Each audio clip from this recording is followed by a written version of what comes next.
कार्यक्रम के प्रायोजक हैं कृषि मंत्रालय, भारत सरकार।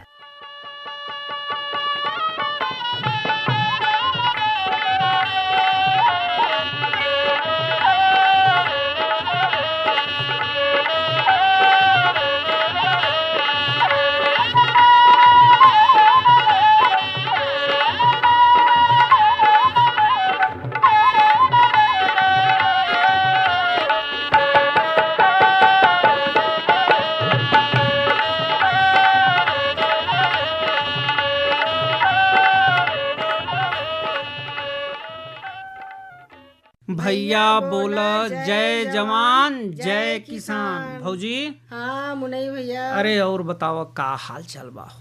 भैया हाल चाल तो कुल आपके समझ में बा। इतना लू आँच लगत बा कि पूछे मत। और अगर आप गलती से निकल जाते हो 4 बजे, अगर मान ला कहीं खेते खरिहाने ये बाजारे हाटे, इतना मुहवा लाल लाल हो जाता है। बिल्कुल भौजी, देखें धूप से हम लोगन के जरूर बचे के चाहिए। पानी पी कर घरे से निकले के चाहिए। खलैता में एक जरूर प्याज भी रख ले के चाहिए। आम का पन्ना, बेल का शरबत, पुदीना का सेवन हम लोगन के करे के चाहिए। लेकिन देखें अपने किसान भाई लोगन बदे एक बड़ी अच्छी जानकारी बा। हाँ? जौन की वैज्ञानिक भैया लोग सलाह देले बा कि आवे वाला जौन समय बा ये सप्ताह का माने 28-29 तारीख अच्छा। या 30 तारीख, हाँ? 29-30 में तो तेज हवा और गरज चमक के साथ माने हल्की बूंदाबांदी भी हो सकल है। तो ऐसने में जौन अपन किसान भाई लोग माया जौन भी खेत में उनकर रखल उपज बा या कृषि उपकरण बा ओके सुरक्षित स्थान पर रख लें, काहे से कि हल्की बारिश का संभावना देखल जाता। तो ऐसने स्थिति में सिंचाई कार्य भी अगर अपन जौन किसान भाई लोग करत हैं तो मौसम के ध्यान में रख कर करें। सब्जी और बागवानी के फसलन में जल निकासी का उचित व्यवस्था बनाए कर रखें। और जौन पशुपालक भाई लोग हम पशुओं के खुले स्थान पर न बाधाएं। देखें बारिश से या बिजली गिरले के दौरान उनके सुरक्षित स्थान पर रखें। कीटनाशक और उर्वरक का छिड़काव तेज हवा या बारिश की संभावना वाले समय में न करें। और जौन भी कृषि विशेषज्ञ बा, कृषि वैज्ञानिक, मौसम वैज्ञानिक बा, वो जौन आवश्यक सलाह देता है वो आवश्यक सलाह पर भी अपन जौन किसान भाई लोग बा वो जरूर ध्यान दें भौजी। तो आवे वाला जौन माने सप्ताह का अंत बा, तो उनमें कुछ हल्का बूंदाबांदी हो सकला, तापमान में भी गिरावट हो सकला और मई महीने का भी अंत बा। बिल्कुल सही बात कहते हैं। लेकिन भौजी देखा ये काहे मौसम इतना गर्म होता है? हाँ। आखिर का बात बा? कभी हम लोगन इस पर भी सोचीला, विचार करीला? विचार करे का आवश्यकता है मुनई भैया। काहे कहल गेला ना कि अगर चूक गईला मौका तो फिर आगे आने वाला समय में ये विकराल रूप पकड़त चल जाए। बिल्कुल सही बात कहते हैं। देखें हम लोगन खेती बाड़ी से जुड़ल है। हाँ। लेकिन अपने खेत के हम लोगन कैसे सुरक्षित रख सकीला, अपने फसल के कैसे सुरक्षित रख सकीला, अपने स्वास्थ्य के कैसे सुरक्षित रख सकीला, ये बात पर कभी हम लोगन ध्यान नहीं देहित। लेकिन हम लोगन के थोड़ा सा ध्यान देवे के चाहिए। कैसे कि जौन आवे वाला समय बा ना, हम लोगन बदे बड़ा कठिन बा, संघर्ष से भरल बा। तो ऐसने स्थिति में जौन पर्यावरण बा ओके भी सुरक्षित रखल हम लोगन बदे बहुत जरूरी बा। और ओके सुरक्षित रखे बदे देखें हम लोगन के कहीं न कहीं प्रकृति की ओर जाए के पड़ी, प्राकृतिक खेती पर ध्यान देवे के पड़ी। आवे वाला समय जौन बा वो प्राकृतिक खेती का ही समय है, जौने से अपने किसान भाई लोगन के माने पर्यावरण संतुलन में भी एक फायदा हुई और धीरे धीरे उनकर जौन उपज बा कहीं न कहीं वो भी थोड़ी सी सुरक्षित हुई। देखें स्वास्थ्य हम लोगन बदे बहुत लाभदायक बा। आधुनिक खेती में रासायनिक उर्वरक, कीटनाशक का इतना अधिक हम लोगन प्रयोग करत है जौने से अपने माटी का जौन उर्वरता शक्ति बा वो दिन प्रतिदिन कम होत चल जाता। अब पर्यावरण भी प्रदूषित होता। तो भैया मुनई देखे बात का है कि जनसंख्या का वृद्धि जब ज्यादा हुई तो खाद्यान्न का जो उत्पादन ज्यादा करे के पड़ी। तो जवन सीमांत भैया लोग हमारे जो के थोड़ा कम बा खेती या जमीन कम बा तो वो रासायनिक जौन हवे छिड़काव या फिर जो है कीटनाशक का अधिक प्रयोग, उपज ज्यादा लेहल चाहिए ए माध्यम से। ए तरह से कहा है कि अपन भूमि, जल, वायु सब प्रदूषित होत बा। अने तो पहले का आप देखबले कई हुई है कि जो प्राकृतिक खेती होत रहल, गोबर से के खाद से, गोमूत्र से, लहसुन से, जैविक खाद बना के जो तमाम तरह का लोग छिड़काव करें खाद अपने खेती में, किसानी में, तो भूमि, जल, वायु सब अपने मूल रूप में रहे और एक साथ साथ हम लोग को जो स्वास्थ्य है वो भी एकदम सुरक्षित रहे और हम लोग के फिर वही पर विचार करे के बाद। बिल्कुल सही बात आप कहते हैं। दिखाएं अगर विचार करे वाली बात कैलें कि केवल पर्यावरण ही नहीं, अगर सुरक्षित फसल भी हम लोगन के लेवे के बाद, एक अच्छी उपज लेवे के बाद, तो ओकरे बदे सबसे बढ़िया साधन बा प्राकृतिक खेती का। ऐसे बहुत बड़ा लाभ ई बा कि ऐसे मिट्टी के जौन गुणवत्ता बा वो आपन बनल रही। रासायनिक खाद मिट्टी के धीरे धीरे कमजोर कर देनी, जबकि प्राकृतिक खाद जौन बा वो मिट्टी में आवश्यक पोषक तत्वन का पूर्ति करल है। ऐसे मिट्टी का जौन जल धारण का क्षमता बा भौजी उहो बढ़ल है। अब फसल जौन बा अधिक स्वस्थ होनी, मिट्टी में रहे वाला केचुआ और जौन सूक्ष्म जीव बाया वो भी सुरक्षित रहना, और जौने से माटी का जौन उर्वरता शक्ति बा वो बहुत अच्छी बढ़ल है। ये जौन प्राकृतिक खेती बा वो उर्वरता शक्ति के बढ़ावे में अपन महत्वपूर्ण भूमिका भी निभावेला और सिंचाई के अंतराल में भी वृद्धि हो रहल बा। बिल्कुल जैविक खेती से रासायनिक खाद पर निर्भरता कम हो रहल बा, लागत में कमी हो रहल बा और फसल उत्पादन में वृद्धि भी होत बा। और कचरा का उपयोग देखें खाद बनावे में करे से मुनई भैया बीमारियन से भी बचाव हो रहल बा। एकदम सही बात कहती। आगे देखें हम लोगों ने बात कही करब, लेकिन आज अपने कार्यक्रम में अपने किसान भाई लोगन बदे हम लोगन लेकर का आयल वही एकर जानकारी भी अपने किसान भाई लोगन के हम लोगन दे दही। तो देखें आज का अधिकतम तापमान 44 डिग्री सेल्सियस बा और न्यूनतम तापमान 29 डिग्री सेल्सियस बा। एकरे साथे साथे आज का मधुपुर का जौन बाजार भाव बा वो भी हम लोगन जानल जाई, सब्जी का थोक बाजार भाव। देखें एक बड़ी अच्छी जानकारी हम लोग अपने कार्यक्रम में शामिल कैले ही। अगैती मिर्च में सामयिक कृषि कार्य उमा शंकर भैया हवा, इनसे बात कही हम लोगन करब। एकरे साथे साथे डॉक्टर मन्नू यादव और उनके संघाती लोगन का एक छपरहिया भी हम लोगन सुनल जाई। लेकिन भौजी हम तो कहत है ना कि का तहार इच्छा बा, इतना जब बढ़िया बढ़िया जानकारी आप शामिल कैले हम अपने कार्यक्रम में, तो हम तो कहते हैं मुनई भैया की देरी ना कही जाए और आज के जो जानकारी बा जो आप बातचीत कैले बड़ा उमा शंकर सिंह भैया से, तो अगेती मिर्च में सामयिक कृषि कार्य पहले हम लोग जानकारी सुन ले जाए। किसान भाई लोग देखें हम लोगन खेती बाड़ी से जुड़ल है और खेती में समय अनुसार हम लोगन परिवर्तन भी करीला कि हम लोगन के अधिक से अधिक आमदनी हो, और किसान भैया लोग एक प्रयोग भी कराना, चूँकि असली प्रयोग अपने खेत में अपन किसान भाई लोग ही कराना। तो आज एक ऐसा किसान उमा शंकर सिंह भैया रावटगंज ब्लॉक के कुशीडौर से हम लोगन के किसानवाड़ी कार्यक्रम में आप आज आयल हम। उमा शंकर भैया आज अपने स्टूडियो में आपका बहुत बहुत स्वागत बा। ये बतावें कि खेती बाड़ी में हर समय आप लोगन एक नया प्रयोग करना, ये समय आप कौन कौन ऐसा खेती बाड़ी करत हुआ जौन थोड़ा समय से पहले और हट के बा? इस समय हम मिर्च का खेती कैले हिला जी, ओके परिवर्तन कल गल ऐसे कि जब सब एक साथे निकलला तो थोड़ा भाव में दिक्कत होला। अच्छा, तो एकरे वजह से कुछ 48 डिग्री टेम्परेचर के मिर्च रहल है। एक मिर्च हुआ सायरा नाम से, तो एके हम 19 अप्रैल के एक नर्सरी हम डल ले रहे हैं। अच्छा जी, अच्छा भैया इस समय से पहले काहे बदे करत हूँ? ऐसे करल जाला कि अब बीच में जो अच्छा मार्केट मिल जाला। इसमें मरचा अब ही नर्सरी करीब करीब 25 मई से 1-2 जून तक जौन बा नर्सरी पड़ी। अच्छा अच्छा, तो इसमें हमार मिर्चा जौन बा एकदम ग्रोथ में हो चुकल हो बढ़िया से एकदम। अच्छा, ये बतावें कि जब माने अधिक तापमान रहल आप नर्सरी डलने, तो नर्सरी डाले से पहले तैयारी का कैलें? एकदम बढ़िया से ओके 20-25 दिन पहले ही खूब बढ़िया से ओकर जोताई कैले रहे। जोताई करके ओमे कंपोस्ट खाद और कुछ जौन बा रासायनिक DAP छीट के और मट्टी जब सूख गयल तो ओके अच्छी से सिंचाई कैले रहे ओकर। अच्छा। अच्छे ढंग से एकदम।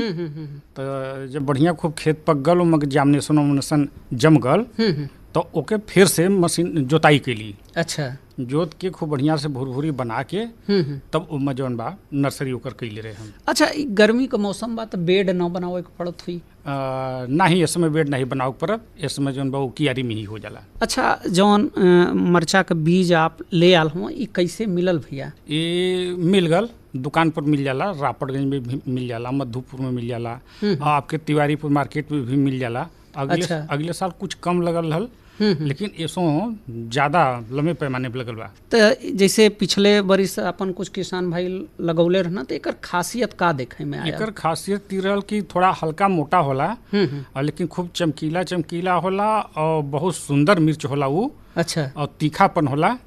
मार्केट में 4 रुपया 5 रुपया वो महंगा भी बिकला। अच्छा। रापटगंज के मंडी में, चाहे मधुपुर की चाहे कोनो मंडी में, सबसे पहले ये बिकी तो ओकरे बाद में दूसर मिर्च बिकला। अच्छा भैया, जब नर्सरी आपका तैयार हो गई जी और ओके खेत में रोपण करे बदे ले गई ना आप, तो ये समय इतनी प्रचंड गर्मी बा, तापमान बढ़ल बा, ऐसने में वो खेत का तैयारी कैसे कैना, रोपाई योग्य होके कैसे बनौना?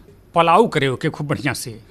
ओमा मिर्च रहल, मिर्च के जौन बा रोटावेटर करा के खूब बढ़िया से ओकर पलाऊ फिर खेत के करवाए है।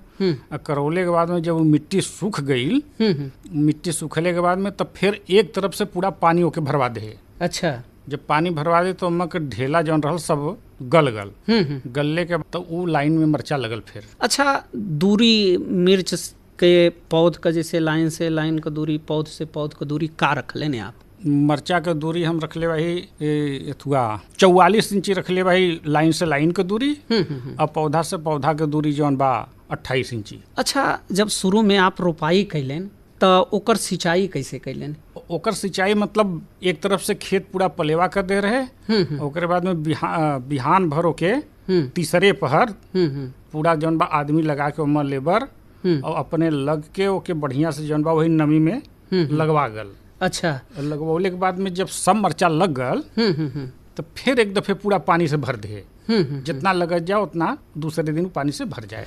अच्छा भैया, ये कहल जाला कि जौन मरचा का जड़ होला वो बड़ी नाजुक होला और ये तेज तापमान में जब आप पानी भर दिलेन तो जैसे पानी गर्म भयल तो ओके सूखे उखे का डर नहीं, कौनो सूखे का डर नहीं हुए। ऐसे कि ओकर नमी एकदम बरकरार बनौले ही हमने। हाँ, बरकरार बना के ऊपर जौन बा मिट्टी भी चढ़ गल ना, मिट्टी चढ़ गल और खादी उदी दे के अब जौन बा अब नाली में पानी भरात हुआ। अब कोनो एकदम दिक्कत नहीं है, वो ग्रोथ बना के चलत खूब बढ़िया पौधा। अच्छा, पहली निराई गुड़ाई कितना दिन बाद भयल? ओके निराई गुड़ाई करे के जरूरत नहीं पड़ल, ऐसन की टेम्परेचर इतना रहल कि लगौले के बाद में वो 10 दिन के बाद में ओमा फिर से कोड़ा चढ़ गल। अच्छा। तब तक घास जामी नहीं पौले, तब तक मिट्टी चढ़ गल मशीन द्वारा। तो कई बारी मिट्टी चढ़ावे के पड़ला भैया? अब वहीं तक तो 2 बार हमारे में मिट्टी चढ़ चुकल और 1 महीना ओके लगले हो गल। अच्छा। हाँ, 1 महीना का वो खेते में लगले हो गल हुआ। पौधा मजे का लगभग 1-1 फीट का हो गल। अच्छा, 1 महीना में खाद का जौन उर्वरक का प्रयोग बा आप लोगन कैसे कैलेन? पहले दफे इसमें देखत हन खादी का DAP का बहुत बड़ी किल्लत बा, मिलत नहीं बाटे। तो एमा जौन बा जाइम के ज्यादा प्रयोग भेल बा। अब कुछ जौन बा कुल ह्यूमिक एसिड, हाँ ह्यूमिक एसिड के प्रयोग भेल बाटे। मतलब जैविक विधि के ज्यादा खादों में पड़ल बाटे। हाँ, और थोड़ा DAP में मिला के पेड़ तर घुमा के दे गल बाटे। अच्छा। और वही पर वो मिट्टी चढ़ल बा। तो दोनों बार देवे के पड़ल? हाँ, पहले बार तक कम देवे के पड़ल रहल, लेकिन दोबारा वाले में ज्यादा देवे के भल। अच्छा। हाँ, ज्यादा देवे के भल, मतलब लगभग कम से कम नहीं तो 1.5 बोरी के बिगहा देवे के भल। अच्छा अच्छा। हाँ, अच्छा। और ओकरे साथे खाद मिला के सब। अच्छा भैया, जवन माने समय से पहले आप मिर्च का रोपाई कर दिले हम जी, खास तौर से देखल जाला कि जब पहिला पानी बरस जाला बरसात का, जी। ओकरे बाद अपन किसान भैया लोग मिर्च का रोपाई करन। हाँ। लेकिन आप पहले कह दिला तो जिसे लोग कहन कि धूप तेज हो जाला जी। तो में गुरचा उर्चा का शिकायत अधिक आवला। तो यह खासियत है मरचा का सायरा का कि एम्मा जौन बा उ गुरचा का शिकायत बहुत कम हो, अच्छा। रोग रोधी हो, सहनशीलता ओकरे में ज्यादा हो। यही की वजह से ना ये इतना ज्यादा ई लगा शुरू हो गल गर्मी में, ओकरे अंदर क्षमता हो इतना अच्छा। कि ओमे गुरचा नहीं आवा, कम आवाला इतना हार्ड गर्मी में भी। अच्छा,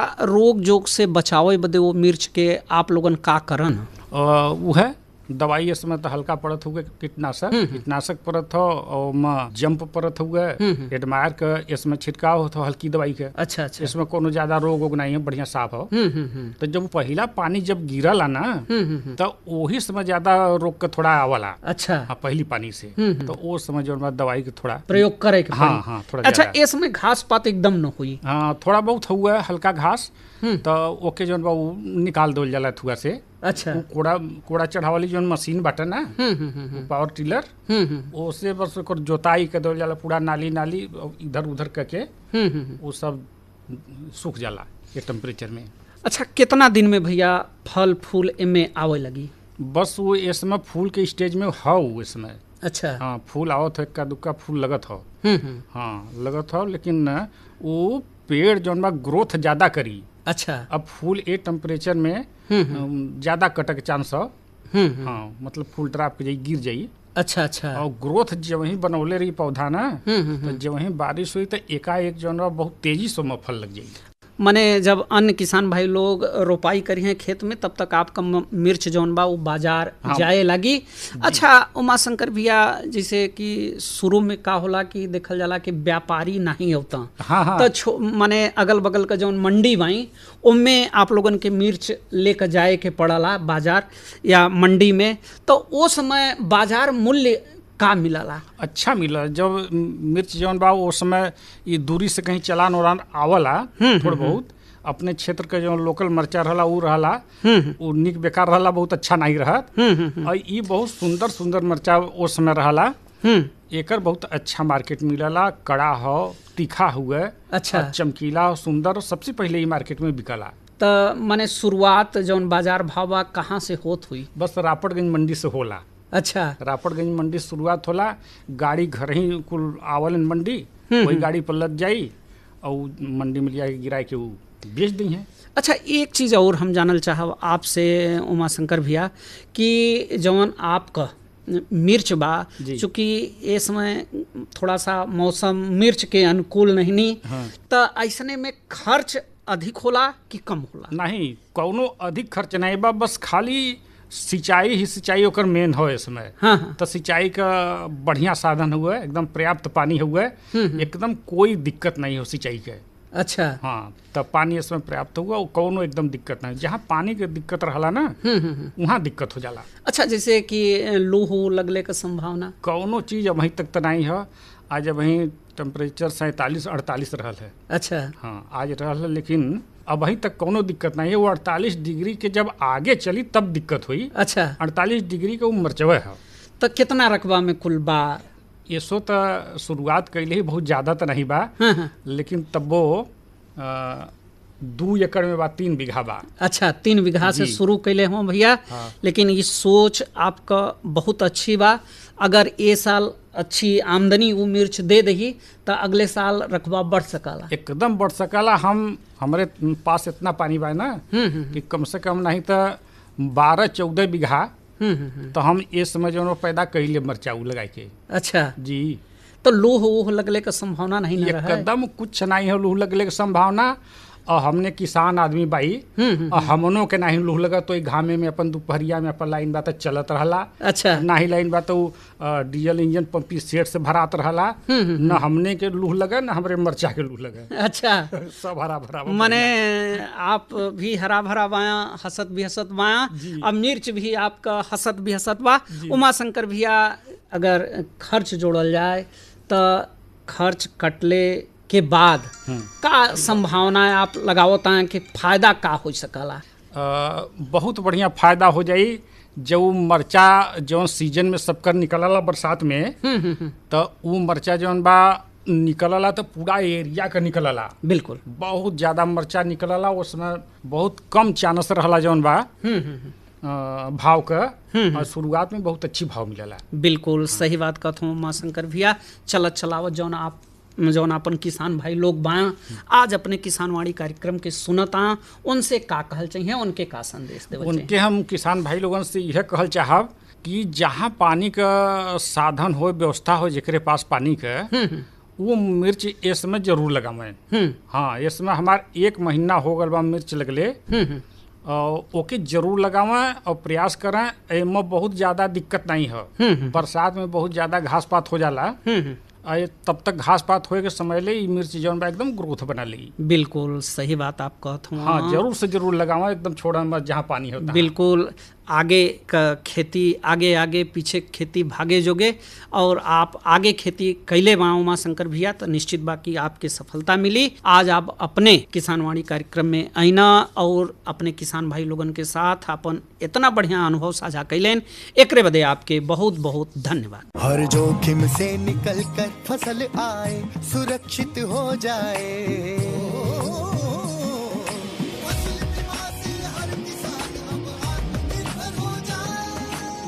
संकट के समय प्रधानमंत्री फसल बीमा योजना किसानों के लिए वरदान है। अब सूखा पड़े या बाढ़ आ जाए, कोई डर नहीं। अब ओले पड़े या कीट पतंगे फसल खा जाए, कोई फिक्र नहीं, क्योंकि हमने लिया है प्रधानमंत्री फसल बीमा। बुआई से फसल कटाई तक हर जोखिम का दावा, न्यूनतम प्रीमियम पर अधिकतम भुगतान का वादा। योजना से हर साल जुड़ रहे हैं 5 करोड़ से ज्यादा किसान। अब आपकी है बारी। नजदीकी कृषि कार्यालय, सहकारी समिति, बैंक शाखा, अधिकृत बीमा कंपनी या जन सेवा केंद्र में स्वेच्छा से करा सकते हैं पंजीकरण। फसल बीमा पोर्टल या फसल बीमा ऐप द्वारा भी कराया जा सकता है पंजीकरण। प्रधानमंत्री फसल बीमा योजना, आपकी फसलों का संपूर्ण सुरक्षा कवच। कृषि एवं किसान कल्याण मंत्रालय, भारत सरकार। अब भाई हमारे लोगों ने संदेश सुन ली है जा, और उससे पहले जानकारी सुन ली है जा। अगेती मिर्च में सामयिक कृषि कार्य उमाशंकर भैया से आपको जो बातचीत भइल, मुनई भैया बहुत बढ़िया जानकारी रहल है, धन्यवाद बना था। बिल्कुल धन्यवाद तब भैया के देवले जाए, लेकिन झूरे झूर न रही। डॉक्टर मन्नू यादव और उनके संघाती लोगन का मन मनसायन होई। हाँ। लेकिन ओकरे पहले हम देखत ही कि आज का बाजार भाव मधुपुर का आपके हाथ में बा साग सब्जी का, तनी बात दें। बिल्कुल बिल्कुल, पूर्णवासी चौहान भैया भैया है, मधुपुर का है और कुंतल में है आज का बाजार भाव, तो हम बता दें। बिल्कुल। लाल आलू है 1000 रुपया कुंतल, सफ़ेद आलू है 800 रुपया कुंतल, और प्याज है 1300 रुपया, लहसुन है 8000 रुपया कुंतल, बोड़ा है 1200 रुपया, परवल है 7000 रुपया, भिंडी है 1500 रुपया, लौकी है 1800 रुपया, करेला है 1500 रुपया, नेनुआ है 1600 रुपया, मूली है 1200 रुपया, गोल बैगन है 2500 रुपया, लंबा बैगन 1200 रुपया, खरबूज है 1600 रुपया, तरबूज है 1200 रुपया, और खीरा है 1500 रुपया, ककड़ी है 1200 रुपया, हरा धनिया है 4000, टमाटर है 800, पका पपीता है 1500 रुपया, कोहड़ी है 300 रुपया, सूरन है 4000, फूल गोभी है 1500 रुपया सैकड़ा, पत्ता गोभी 1800 रुपया सैकड़ा। ये रहा मधुपुर सब्जी मंडी का थोक बाजार भाव, जो उनकी पूर्णवासी चौहान भैया भेजले रहना है। और नींबू भी है 400 रुपया सैकड़ा। बिल्कुल भौजी, तो पूर्णवासी भैया के दही जात धन्यवाद। अब दिखाएं, हम तो कहता है कि डॉक्टर मन्नू यादव और उनके संघाती लोगन का मन मनसान हो जाओ, लेकिन ओकरे पहले एक संदेश बा, संदेश सुनकर तब मन मनसान हो। अरे अरे अरे क्या कर रहा है? इधर इधर इधर, हम बोल रहे हैं तेरे बीजू का। उतला बोल रहा है? पक्षियों से तो हम खेत को बचा लेते हैं, पर इन घातक रसायनों से कैसे बचाएं? मतलब? देख बेटा, तू जो ये अंधाधुंध रसायन मिलाता है ना, मिट्टी की सेहत बिगड़ने लगी है, और जब माटी ही कमजोर पड़ जाएगी तो उपज कैसे सेहतमंद होगी? अरे पहले ऐसा नहीं था, पूछना अपने बड़े बुजुर्गों से, कैसे फसल लहलहाती थी, शुद्धता झलकती थी। हाँ, माटी भी तंदुरुस्त और लोग भी। पहली वाली बात कहा, पर अब तो सब यही डाले हैं। सब नहीं, आज भी लाखों जागरूक किसान परंपरागत विधि से फसल उगा रहे हैं, खर्चा कम और उपज की कीमत भी बेहतर पा रहे हैं। सच है? रे बेटे, एक्सपीरियंस से बता रहे हैं, धूप में बाल सफेद नहीं किए हैं। हाँ। ठीक है भाई, मैं भी आज से जैविक खेती शुरू करूंगा। माटी से प्रेम की परंपरा है, परंपरागत खेती।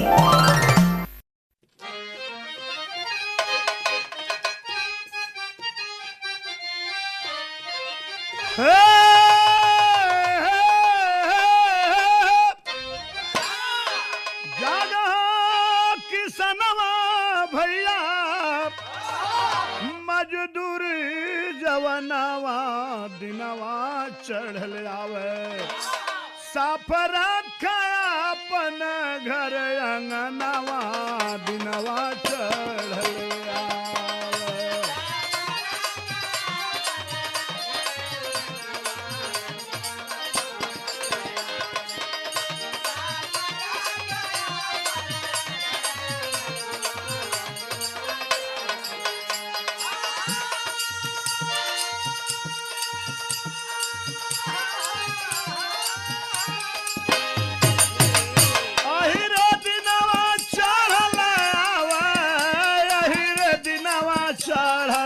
दिनवा चढ़ल आवे साफ रखा अपन घर अंगनवा दिनवा चढ़ल आवे।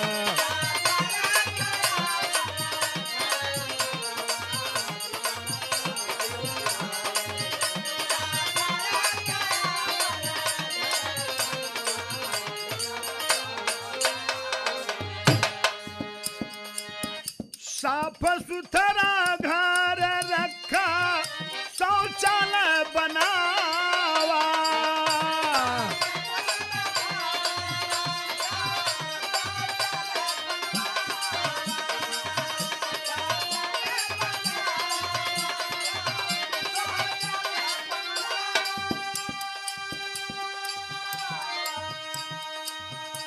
फूल में न सोच करा लाजिया बचावा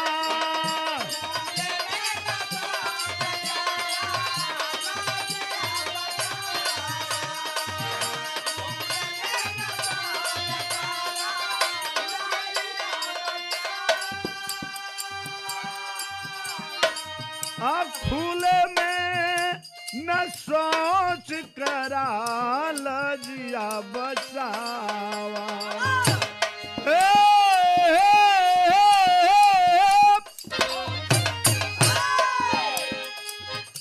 घूंघटा में मुंह ढाकल घूंघटा में मुंह ढाकल काहे उघार तनवा दिनवा चढ़ल आवे करवा शौचालय कनिरमनवा दिनवा चढ़ल आवे। भौजी ये रहना हा डॉक्टर मन्नू यादव और उनकर संघाती लोगन केतना बढ़िया दिनवा चढ़ल आवे छपरहिया सुनौलेन इनके देही जा धन्यवाद। हाँ। लेकिन देखें जौन अपन मवेशी बाया हाँ। पशु चौवा बाया हाँ। उनकर भी ये तपन में हम लोगन के थोड़ा सा ध्यान जरूर रखे के चाहिए, विशेष ख्याल आ उनके छान छांव छप्पर। में बांधे का प्रयास करे के चाहिए, समय समय पर उनके पानी उनी पियावे के चाहिए। हाँ। काहे से कि वो अनबोलता जानवर हमा हाँ। जे हम लोगन के प्यास लगी तो हम लोगन पानी मांग लेब लेकिन वो न मंगिया बिल्कुल। तो ऐसे उनकर विशेष ध्यान हम लोगन रखी। अब देखें धीरे धीरे अपने कार्यक्रम का समय हो गल चले के तब भैया बोला जय जवान जय किसान।